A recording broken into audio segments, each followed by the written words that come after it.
अहिल्यानगरमधील मढी यात्रेला सुरुवात, मात्र अद्यापही दुकानांचं वाटप नाही। उद्या अर्जांची छाननी होऊनच बाहेरच्या व्यापाऱ्यांना दुकानांचं वाटप।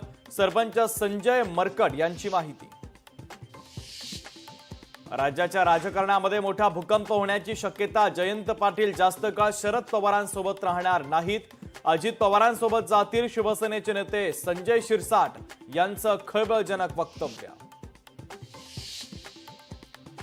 आयआयटीच्या धर्तीवर मुंबईत आयटीसी मुख्यमंत्री देवेंद्र फडणवीसांची दिल्लीत मोठी घोषणा। तर आयआयसीटीसी साठी केंद्राकडून 400 कोटी रुपये निधी आणि फिल्म सिटी जागा देखील देणार।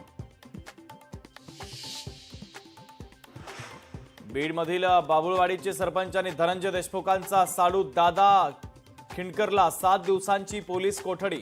मारहाण प्रकरणामध्ये बीड जिल्हा सत्र न्यायालयाचा महत्त्वाचा निर्णय। आनंदावर आता विरजण येणार। काँग्रेस नेते विजय वडेट्टीवार यांनी आनंदाचा शिधा योजनेवरून केली टीका। आनंदाचा शिधा योजनेबाबत सोमवारी निर्णय होणार असल्याची मंत्री संजय शिरसाटांची माहिती। बीडमध्ये खोका भोसलेच्या अनधिकृत घरावर बुलडोझर। वन विभागाच्या जागेत भोसलेनं अनधिकृत घर बांधल्यानं त्याच्या घरावर तोडक कारवाई। पंढरपूरच्या विठ्ठल मूर्तीवर रासायनिक प्रक्रिया होणार। इपॉक्सी प्रक्रिया करण्याची पुरातत्व खात्याची सूचना। काही वारकरी संघटनांचा मात्र विरोध। लोकशाही मराठी ऐका, पहा, जागरूक रहा।